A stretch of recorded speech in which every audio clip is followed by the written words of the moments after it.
Hi, my name is Mark Holthe. I'm a Canadian immigration lawyer practicing out of Lethbridge, Alberta, Canada.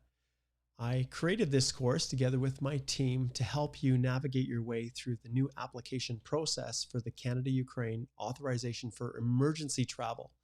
This course that we've created is designed to help walk you step by step through each of the processes that's required to complete the information, collect the documents, and submit an application that you're going to get right the first time. Now, big shout out to IRCC for making this as easy as possible for people who, like many of you who are accessing this course, that are just in terrible situations.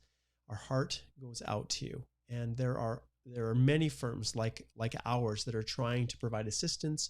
One of the initiatives is through the Canadian Bar Association, our immigration section, of which I am the immediate national past chair. I'm still heavily involved with it at a national level, has created this venue for you to access pro bono free assistance from immigration lawyers within our Canadian Bar Association to help you navigate through this process. Now, I created this course as a way to help people understand what to put in the forms. Now, the most important thing whenever you're filling out any of this information is to understand why the government is asking the question, because if you understand why, then you know what to put in there. And it's designed for you to walk through the whole process by yourself without assistance from anyone else. But the reality is there are little tips and tricks that definitely will help you get through it. It's all new. This is kind of the beta version. It's the minimum viable product that we could turn out as quickly as we could.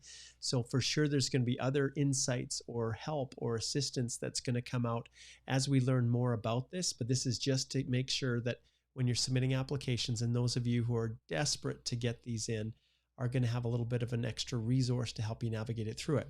It's also designed to give some tips and pointers to other counsel, other immigration lawyers, other representatives that are also assisting people. And one of the best parts of this course is the community group that's associated with it. So when you register for this course, and like I said, it's pro bono, you will also have access to the community group. And the community group uncovers, there's a number of different sections in there.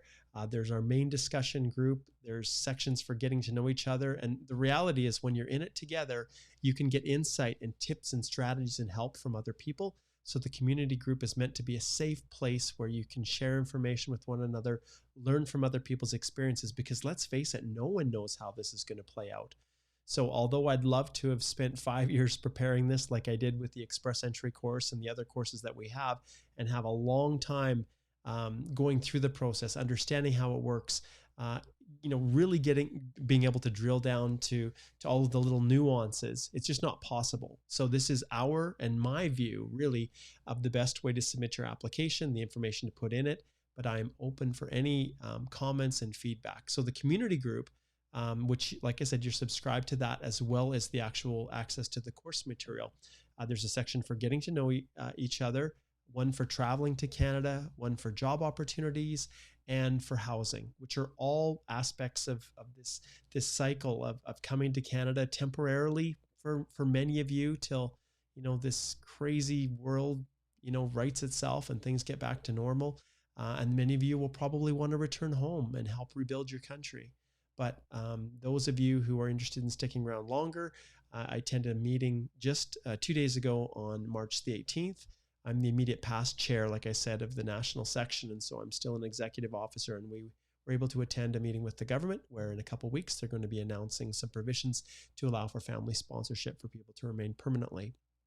But there's also going to be options all across the board through the use of work permits. So this program that we have here, the CUAET, this program is designed to grant you emergency travel, but also the issuance of a work permit up to 3 years. And that work permit can allow you to gain Canadian work experience. And ultimately, if you decide to remain in Canada and apply as a permanent resident, many of you will have all of the resources and tools to be able to transition to permanent residence. But in the meeting I attended a few days ago with the head IRCC officials, those who created this program, they indicated that we should stay tuned because in a couple of weeks, the permanent resident processes for family sponsorship will be released. So I hope that you enjoy this course. I hope that it's beneficial for you. Remember, this is just the beta. It's the minimum viable product. We're going to cover through the lessons here kind of the basics of the CUAET. We're going to learn about the basically what the CUAT is, the benefits and main features of it, eligibility.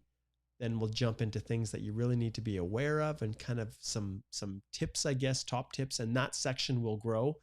Always pay attention to the links because we do not believe in reinventing the wheel.